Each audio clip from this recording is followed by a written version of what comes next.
Format याद किया? याद है ना पूरा अच्छे तरीके से, है ना? अभी अभी हम लोग देखो एकदम बेसिक क्वेश्चन करेंगे। देखो, intelligent limited a non financial company, question के स्टार्टिंग में दिया है कि ये नॉन फाइनेंशियल कंपनी है, ठीक है। नो, कंपनी दो टाइप की हो सकती है। कौन सी? एक फाइनेंशियल कंपनी और दूसरी non financial company.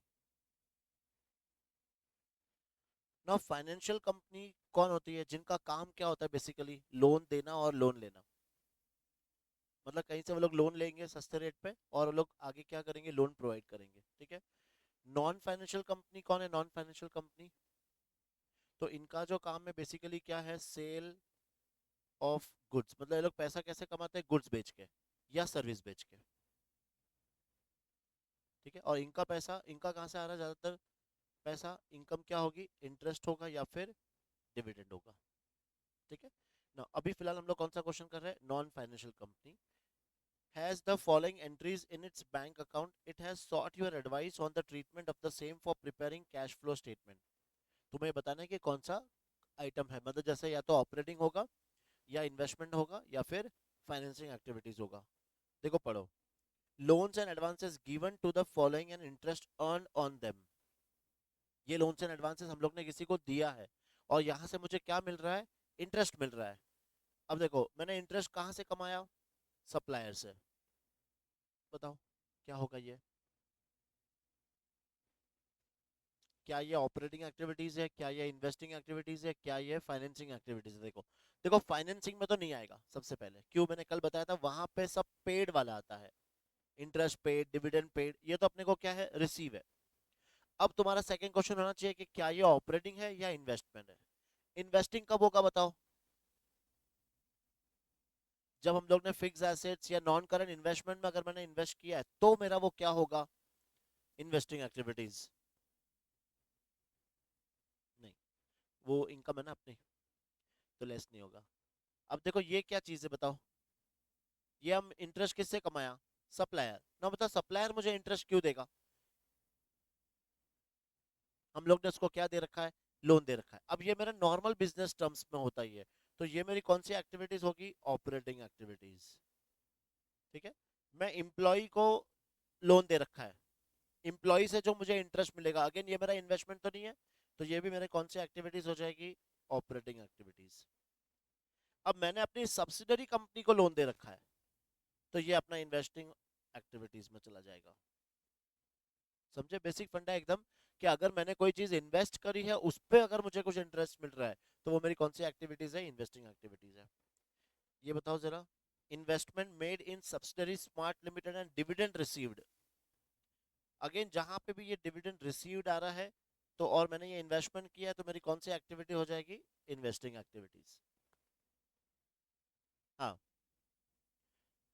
Non operating income. Non operating income में माइनस कर देंगे। मेन इसका ट्रीटमेंट क्या है?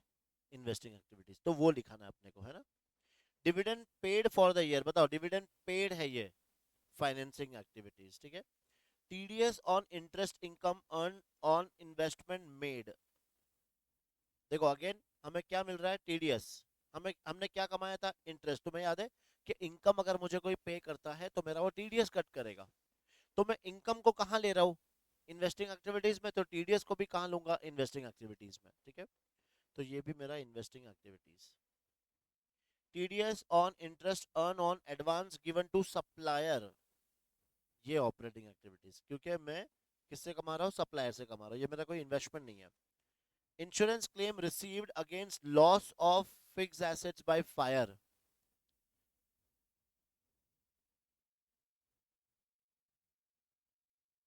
नहीं, नहीं, देखो ये है क्या बताओ ये पहले। Loss of fix assets by fire, मेरा कोई फिक्स एसेट्स जल गया होगा, वहां से अपने को पैसा मिल रहा है। तो ये कौन सी एक्टिविटी कहलाएगी? Investing activities. और ये है क्या चीज है बताओ? Extra ordinary item. Extraordinary item है ये, ठीक है, क्योंकि अपने को क्या मिल रहा है? इंश्योरेंस का पैसा मिल रहा है। मेरा कोई एसेट हमारा जल गया था, उसका मुझे इंश्योरेंस का पैसा मिल रहा है, पर है कौन सी एक्टिविटी है? Investing activities. समझे ये? ठीक है। ये ऐसी क्वेश्चन नंबर इलस्ट्रेशन वन डाल के सिर्फ ये लिख लो, ए वन का आंसर। नोट कर लो।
डन।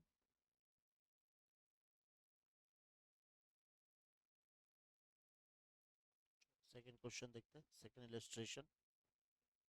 देखो सेकंड इलस्ट्रेशन में अपने को क्या दे रखा है, एक बैलेंस शीट दे रखी है, ठीक है, 2 साल की बैलेंस शीट दे रखी है, और इसके बाद कोई एडजस्टमेंट है नहीं।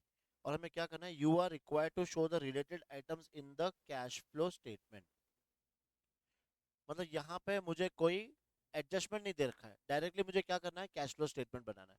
तो कैश फ्लो स्टेटमेंट का जो पूरा फॉर्मेट था, ठीक है, पहले वो बना लेंगे। एक बार हम लोग ओरली डिस्कस कर लेते हैं और फिर उसके अकॉर्डिंग फॉर्मेट बनाते हैं। देखो सबसे पहले हमें क्या देखना है, बैलेंस शीट ही देखनी है, नोट्स टू अकाउंट्स नहीं देखना है। जैसे यहाँ पे नोट नंबर क्या है, 1। तो हम लोग जाएंगे नोट नंबर 1 में, देखो क्या है ये, शेयर्स। पहले भी 5 लाख था, अभी भी 5 लाख, तो नो चेंज, ठीक है। नोट नंबर 2 क्या है ये, रिजल्ट सरप्लस है, देखो profit and loss. Profit and loss का मेरा ये कौन सा बैलेंस हो जाएगा, ओपनिंग बैलेंस। और ये कौन सा बैलेंस हो जाएगा, क्लोजिंग बैलेंस। याद है हम लोग कहाँ निकालते हैं, ये वर्किंग नोट में क्या लिखते हैं, closing balance minus opening balance. फिर नोट नंबर 3 क्या है, देखो बोरोइंग्स 10% डिबेंचर। ओपनिंग में कितना था, 5 लाख, क्लोजिंग में कितना आ गया, 7 लाख 50। इसका मतलब हमने क्या किया है, इशू। याद रखना डिबेंचर्स बढ़ रहा है ना, डिबेंचर्स बढ़ेगा तो अपने लिए क्या होगा, वो इशू। इशू का मतलब इनफ्लो, पैसा आएगा। फिर फोर्थ है अदर करंट लाइबिलिटीज। तो अदर करंट लाइबिलिटीज में देखो क्या है, अनपेड इंटरेस्ट। ओपनिंग में 0 था, आगे जाके 5,000, इसका मतलब मैंने 5,000 का इंटरेस्ट नहीं पे करा है। करेक्ट। तो इसका मतलब मुझे हिंट है कि ये देखो यहाँ पे परसेंटेज दिया है, तो मुझे क्या निकालना पड़ेगा, इसका इंटरेस्ट भी निकालना पड़ेगा, ठीक है। नाउ किस पे निकालेंगे, कौन से बैलेंस पे निकालेंगे, क्लोजिंग। अगर कुछ भी नहीं दिया तुम एजम्पशन ले सकते हो, हम लोग किस पे निकालेंगे, क्लोजिंग। तो 75,000 का 10% कितना आएगा, सॉरी 7 लाख 50 का 10% आएगा 75,000। अब उसमें से मैंने 5,000 तो पे नहीं करा है, तो पे कितना करा है, 70। समझ में आ रहा है। तो मेरी फाइनेंसिंग एक्टिविटीज में कितना जाएगा, 70, और मेरे ऑपरेटिंग में कितना जाएगा, 75। ठीक है। फिर नेक्स्ट, फिर है गुडविल। तो देखो गुडविल ओपनिंग में कितना था, 2,05,000, और क्लोजिंग में कितना है, 180। गुडविल अगर कम होता है इसका मतलब क्या किया हम लोग ने, रिटर्न ऑफ किया है। और रिटर्न ऑफ मतलब कहाँ जाएगा, नॉन कैश आइटम्स में जाएगा। लेकिन अगर गुडविल बढ़ जाता, मान लो गुडविल अगर बढ़ जाता, तो उसको मैं क्या लेता हूँ, परचेज। ठीक है, गुडविल के लिए याद रखना, अगर गुडविल इंक्रीज होता है तो मतलब परचेज। और परचेज ऑफ गुडविल कौन सी एक्टिविटीज है, इन्वेस्टिंग एक्टिविटीज में। ठीक है। लेकिन decrease of goodwill is not in sale of goodwill. हम लोग गुडविल बेच सकते हैं क्या, विदाउट बिजनेस बेचे क्या हम लोग गुडविल बेच सकते हैं क्या। जैसे हमारा यहाँ बिजनेस चल रहा है, मैंने बोला कि तुम गुडविल मेरी खरीद ले, लेकिन बिजनेस मैं करूंगा, कोई खरीदेगा, कोई नहीं खरीदेगा, है ना। तो कम होगा मतलब क्या किया हम लोग ने, राइट ऑफ किया है। और इंक्रीज हो गया मतलब हमने क्या किया है, परचेज किया है। बस इतना सा फॉर्मेट हमें क्या प्रिपेयर करना है, कैश फ्लो स्टेटमेंट। चलो बनाएंगे, बनाओ साथ साथ तुम लोग भी मेरे। ये है अपना illustration 2। illustration 2 in the books of Ajay Limited.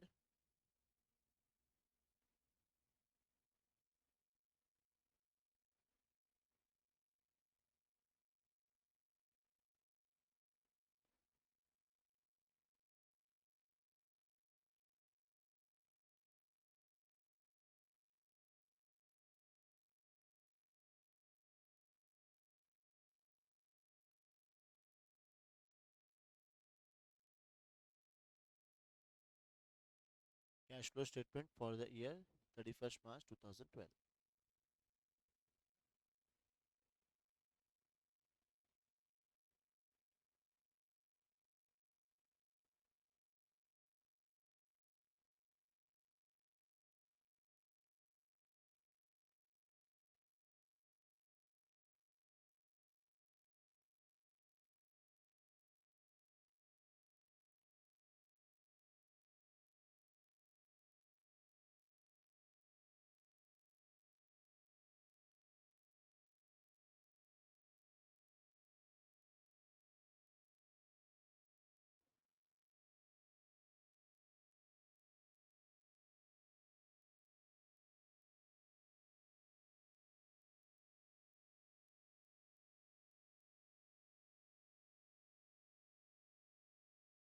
करें स्टार्ट.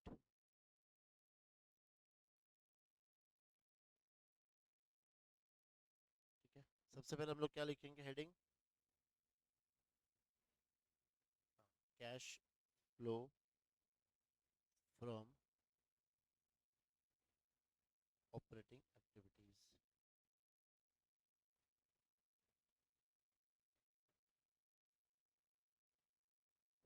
ठीक है, अब देखो यहाँ पे ज़्यादा एडजस्टमेंट्स वगैरह कुछ भी दिया ही नहीं अपने को, है ना. तो जो closing balance minus opening balance था वो वर्किंग नोट नहीं बना के डायरेक्टली हम लोग इसी में कर लेंगे. तो स्टार्ट कहाँ से होगा? Closing balance of profit and loss account minus opening balance of profit and loss account. देखो क्लोजिंग बैलेंस कितना है? 90,000 माइनस 50,000. तो यहाँ पे लिखना 90,000 माइनस 50,000. तो ये जो 40,000 का आंसर आएगा अपना, ये क्या होगा? Net profit, correct, before tax and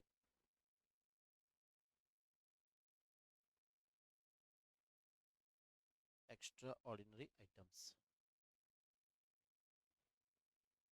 now फिर इसमें क्या ऐड करना है हमें? हाँ, non cash and non operating expenses.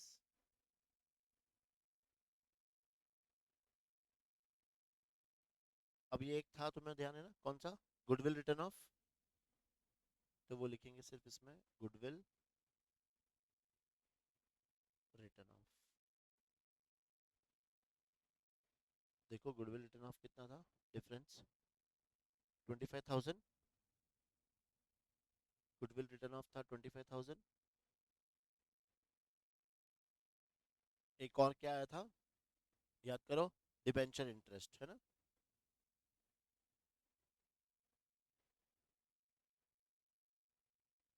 Debenture interest यहाँ पे तो अपने को कितना लेना है? 75,000.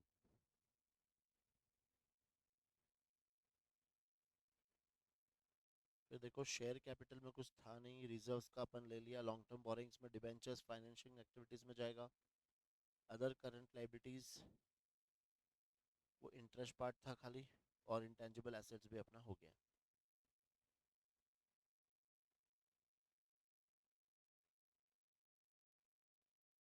तो ये अपना first answer 1,40,000.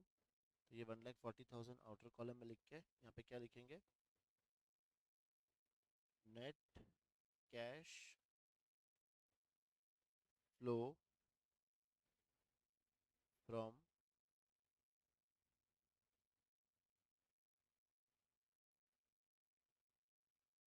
Operating activities. Net cash flow from operating activities. तो इसके बाद क्या लिखेंगे हम लोग? Cash flow from financing activities. Cash flow from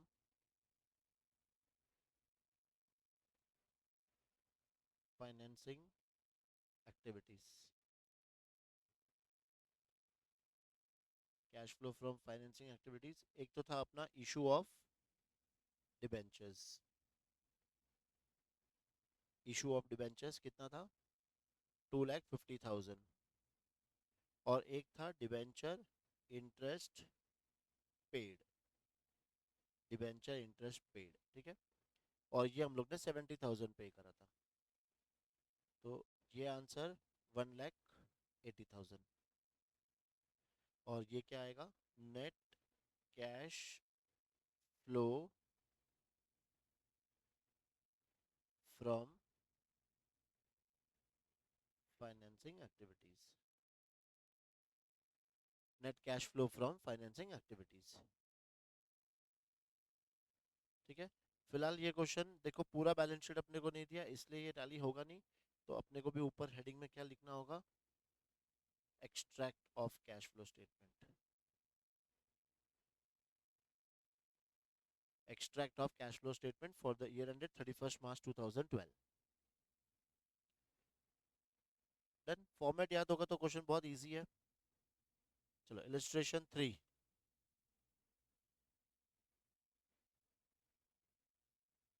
ना इलस्ट्रेशन 3 जो हमें करना है, from the following information calculate cash flow from operating activities.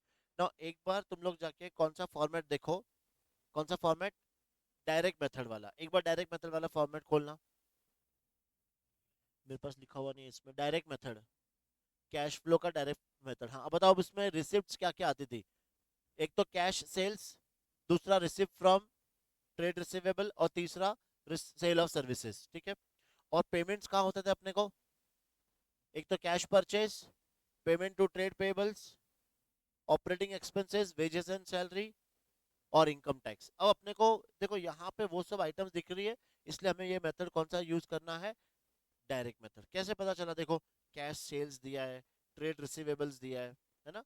और ये अपने को क्या दिया है ऊपर? Cash account. तो देखो, कैश सेल्स क्या लेंगे इसको? इनफ्लो। कौन सी एक्टिविटीज के अंदर? ऑपरेटिंग एक्टिविटीज के अंदर। ट्रेड रिसीवेबल, ये amount received from trade receivable. Trade commission, क्या ये आएगा? सोचो, क्या ट्रेड कमीशन आएगा? क्यों? ट्रेड कमीशन मतलब कौन सा? बिजनेस से रिलेटेड। तो ये भी ऑपरेटिंग एक्टिविटीज हो जाएगी, है ना। सेल ऑफ इन्वेस्टमेंट, ये आएगा? ये नहीं आएगा। लोन फ्रॉम बैंक, ये भी नहीं आएगा। इंटरेस्ट एंड डिविडेंड रिसीव्ड, ये भी नहीं आएगा। तो ये सब कहाँ जाएगा फिर? बताओ, सेल ऑफ इन्वेस्टमेंट कौन सी एक्टिविटीज है? Investing activities. Loan from bank, financing activities. Interest and dividend received, investing activities, ठीक है। फिर कैश परचेज, बताओ, ये operating activities. Trade payable, operating activities. Office and selling expenses, ये भी operating activities. Income tax, operating activities. Investment मतलब हम लोग ने परचेज ऑफ इन्वेस्टमेंट, तो ये कौन सी एक्टिविटीज है? Investing activities. Repayment of loan, तो ये financing activities. Interest on loan, तो ये भी फाइनेंसिंग एक्टिविटीज। और ये क्लोजिंग बैलेंस और ये ओपनिंग बैलेंस। तो ये cash and cash equivalent at the opening और cash and cash equivalent at the end. हमें क्या prepare?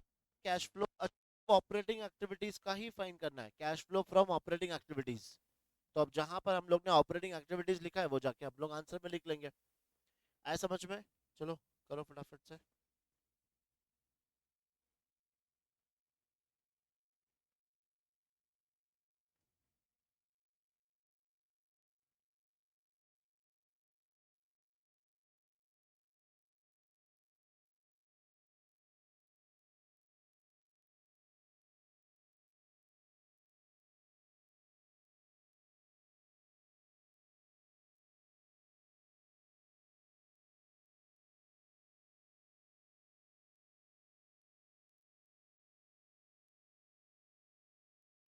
Cash flow from operating activities, मेरे को सिर्फ यही बनाना है।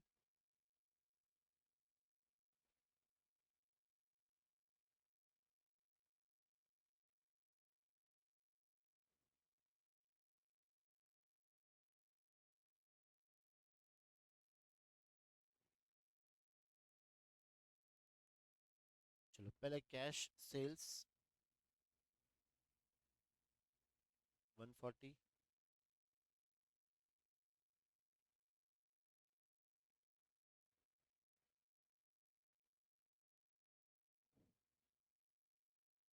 एक कॉलम और बना लेंगे अंदर,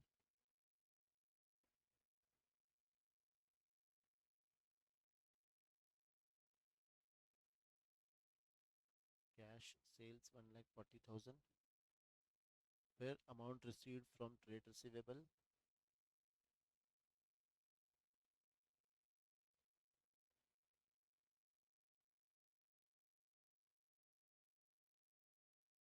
ये है 175,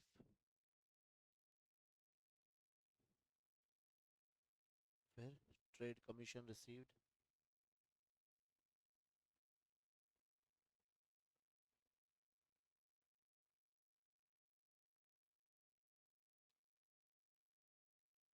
50,000, ये तीनों को प्लस करके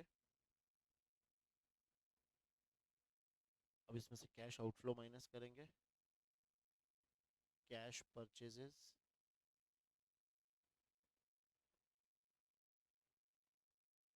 cash purchases 120,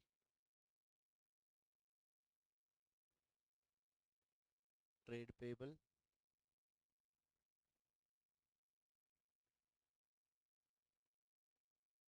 amount paid to trade pebbles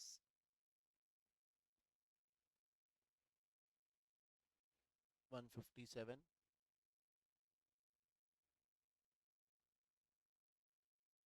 office and selling expenses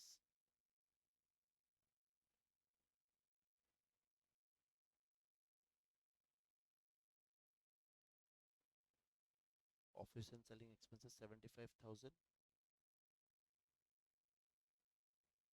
फिर और क्या आया था, इनकम टैक्स पेड है 30,000,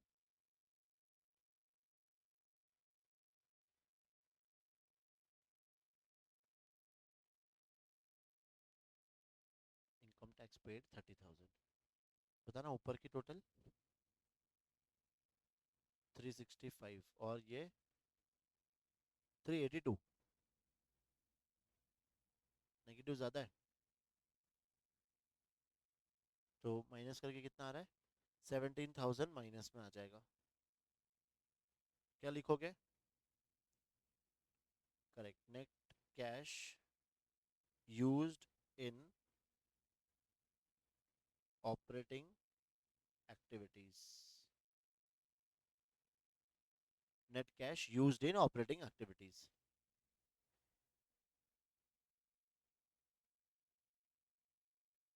हाँ डेट तुम्हारे पहले ही बता दी थी, इस बार थोड़ा डिले है पर आ जाएगा। हाँ नहीं, हाँ अभी भी देखो शायद आ जाए 2-4 दिन में तुम्हारा डेट्स, फिर दिल की धड़कनें बढ़ने चालू हो जाएगी एकदम से, फिर रिवर्स काउंटिंग चालू करोगे, 4 days to go, 3 days to go. चलो illustration 4, the following summary cash account has been extracted from the company's accounting records, एक हमें ये छोटी सी समरी दी है, क्या,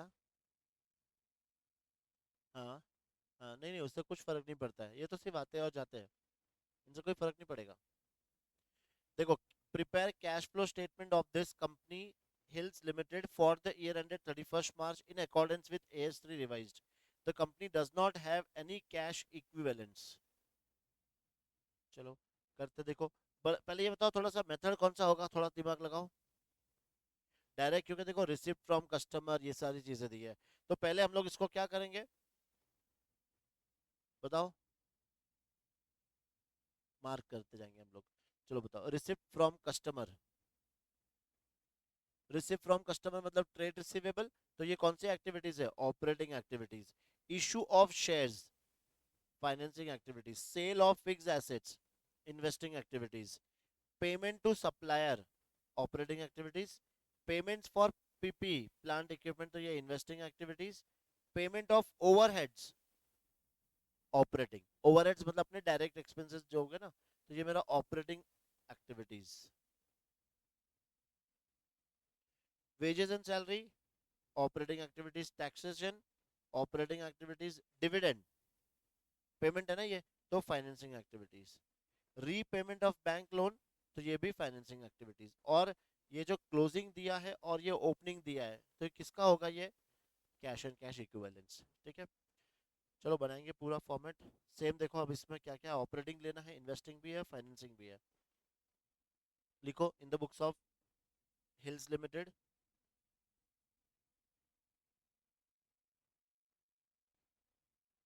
ये है तुम्हारा illustration 4।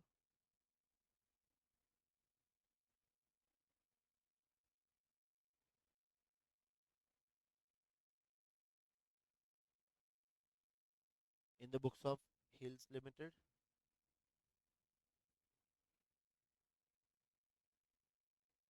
Cash flow statement for the year ended 31st March 2012।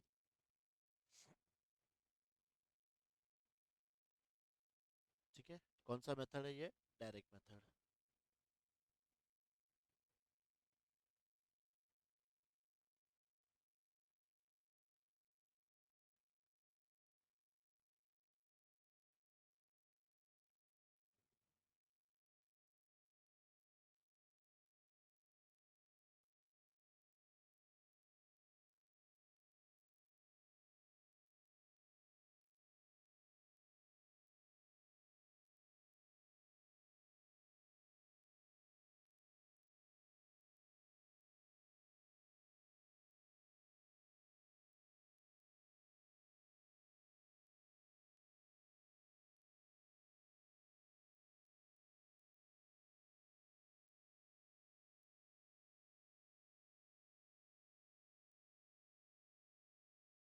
तो करें स्टार्ट। सबसे पहले क्या लिखेंगे अपन?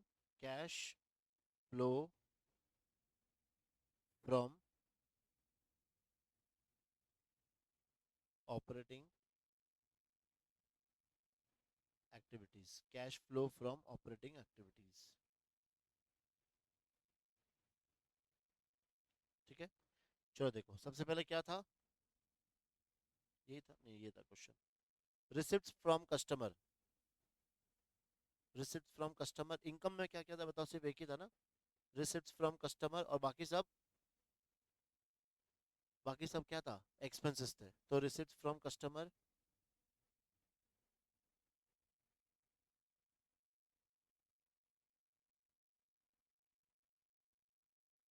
Receipt from customer. अब ये देखो ऊपर ये लिखना जरूरी है, rupees in thousand.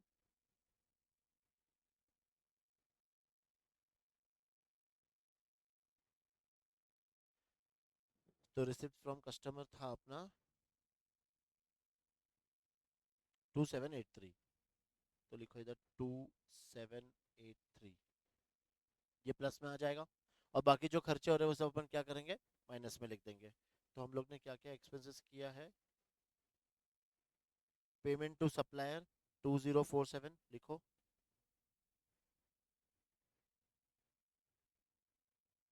Payment to supplier 2047। फिर पेमेंट टू सप्लायर के बाद ऑपरेटिंग में था payment for overheads 115,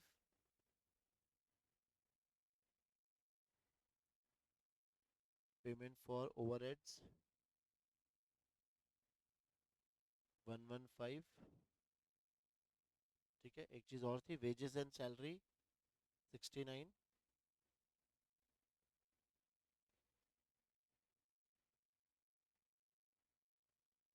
wages and salary 69। और एक था income tax paid,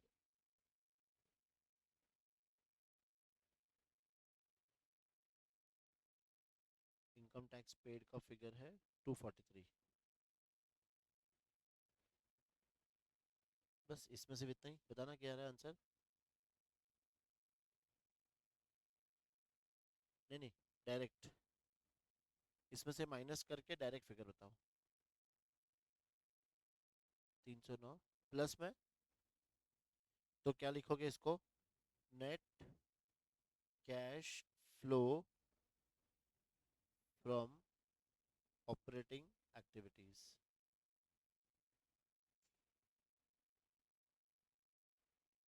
net cash flow from operating activities, इसको अपन दे देंगे ए। फिर सेकेंड हेडिंग लिखो, cash flow from investing activities.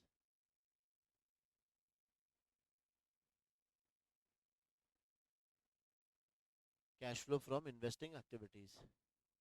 चलो चेक करते हैं इन्वेस्टिंग एक्टिविटीज में क्या क्या था। एक तो सेल ऑफ फिक्स्ड एसेट्स 128, लिखो sale of fixed assets 128, sale of fixed assets 128। Investing activities में ये था payment for PP 230,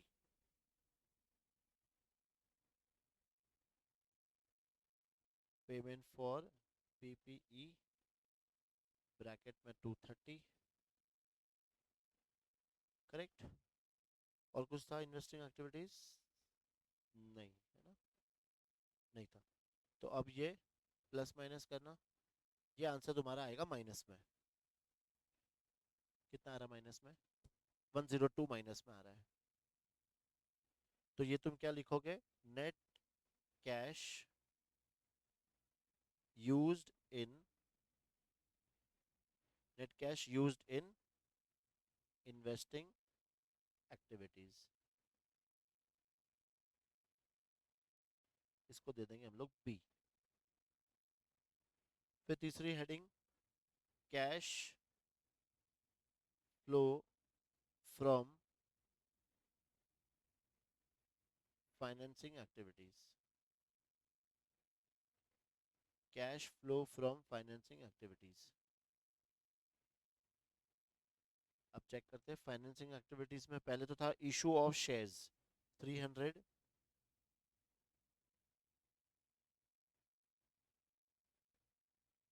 issue of shares 300। फिर इसके बाद issue of shares 300, financing activities, dividend paid 80, और रीपेमेंट ऑफ बैंक लोन। ऊपर loan taken भी था ना, नहीं था? नहीं। डिविडेंड पेड और repayment of bank loan. Dividend paid 80,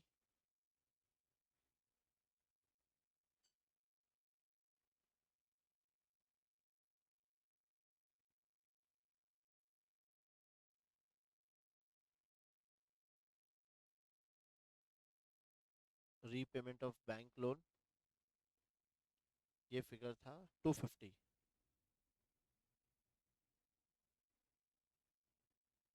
ठीक है, तो इसका मतलब ये भी माइनस में आएगा 330, और आंसर 330 आ रहा है, आंसर 30। तो ये क्या लिखेंगे, ये भी सेम वही, net cash used in financing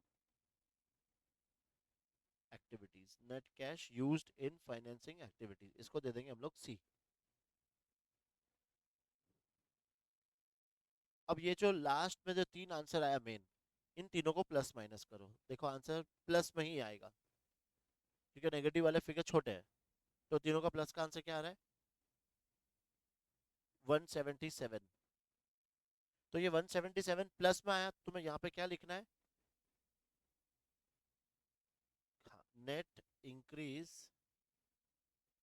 in cash and cash equivalents. और ये आया कैसे था, A plus B plus C. और इसमें हम लोग प्लस करेंगे cash and cash equivalent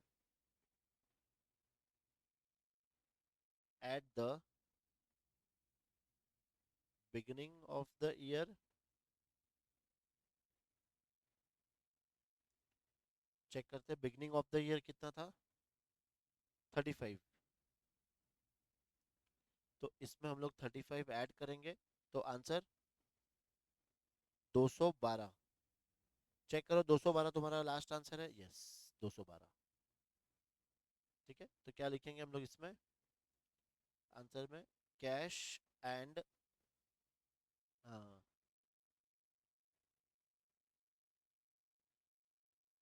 cash and cash equivalent at the end of the year,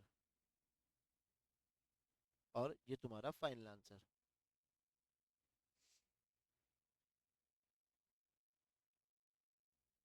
illustration 5 में एक्सप्लेन करता हूँ, फिगर्स कहाँ से आ रहे हैं वो तुम लोग खाली समझ लो, बाकी ट्राई करना एक बार, ठीक है। देखो, prepare cash flow statement of M&T Limited for the year ended 31st March with the help of the following information. Company sold goods for cash only. इसका मतलब क्या है? हाँ, डायरेक्ट मेथड है ना। Company sold goods for cash only, मतलब जो भी मेरा सेल्स होगा वो कौन सा सेल्स है? Cash sales. अगर इसमें ऐसा कुछ आता कि मेरा 80% कैश है तो फिर थोड़ा हमें वर्किंग करना पड़ता। अब तो जो मेरा सेल्स आएगा वो कौन सा है? Cash sales. तो जो भी आंसर आएगा वो मेरा कहाँ आएगा? ऑपरेटिंग एक्टिविटीज में। नाउ नेक्स्ट देखो क्या दिया है। Gross profit ratio was 30% for the year and gross profit amounts to 382,500। Sales आ जाएगा। क्या फॉर्मूला यूज करेंगे? GP percentage is equal to GP upon sales into 100। ये है 30% इक्वल टू जीपी है तुम्हारा 382,500। कितना आ रहा है?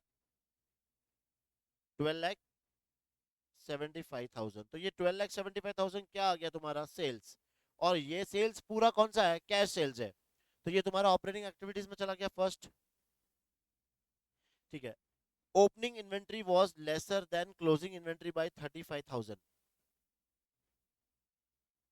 बताओ, opening inventory is lesser than closing inventory by 35,000, क्या निकालना है? जरूरत ही नहीं है। बताओ आपने क्लोजिंग इन्वेंट्री ओपनिंग इन्वेंट्री का अगर मैं इनडायरेक्ट मेथड कर रहा होता तो मैं कंपेयर करता कि ओपनिंग इतनी क्लोजिंग इतनी है, डिफरेंस इंक्रीज या डिक्रीज। मैं कौन सा मेथड कर रहा हूँ तो उसमें अपने को करना ही नहीं है, समझे। Wages paid during the year, ये आएगा। वेजेस पेड मतलब ये मेरा ऑपरेटिंग एक्टिविटीज हो गया। Office and selling expenses paid during the year, ये भी मेरा कौन सा activities? Operating activities. Dividend paid, dividend paid मतलब financing activities.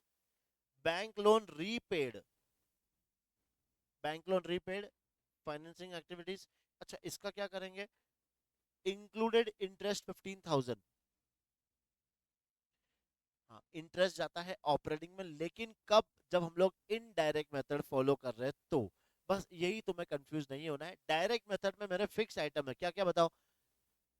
Sale of goods, amount received from trade receivable, sale of services. और एक्सपेंसेस में क्या क्या आएगा?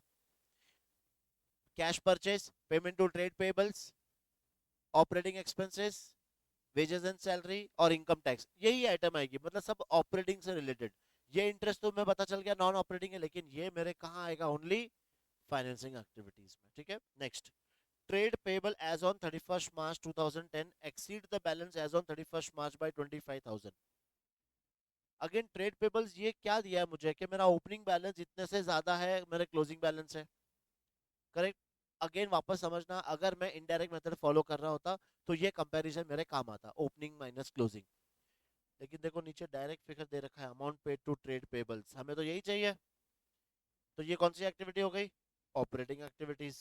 समझ में आ रहा है? तो ये हमारे कुछ काम का नहीं है, ये और ये दोनों फिगर कुछ हमारे काम का नहीं है। Next, tax paid during the year amounts to 65,000 and provision for taxation 45,000। हाँ, ये तो हो जाएगा पे। कहाँ लेंगे अपन ये income tax paid? Operating activities, provision for taxation, कहाँ? इसमें चाहिए ही नहीं, समझ में? अदरवाइज ये कहाँ जाता? वो वर्किंग नोट में जाता, लेकिन अभी फिलहाल इसकी कोई हमें जरूरत ही नहीं है। Investment of 7 lakh sold during the year at a profit of 20,000।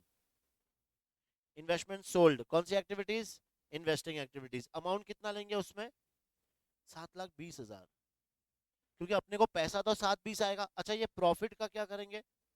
कुछ नहीं करेंगे, करेक्ट। फिर depreciation on fix assets amount to 85,000, नहीं लेंगे, है ना। इनडायरेक्ट होता तो जरूर आता, तो अगेन ये भी हमारे लिए कोई मतलब नहीं है। Plant and machinery purchased for 250, ये मेरा इन्वेस्टिंग एक्टिविटीज।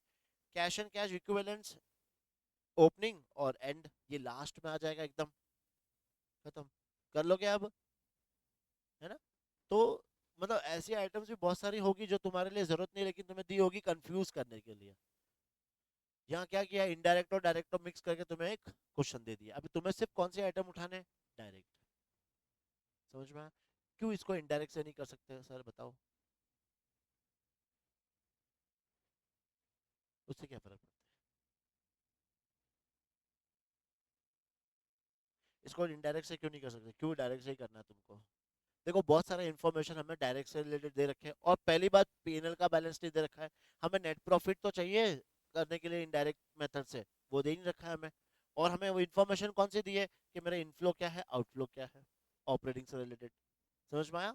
तो ये क्वेश्चन तुम लोग क्या करोगे, एक सेल्फ ट्राई करोगे, ठीक है?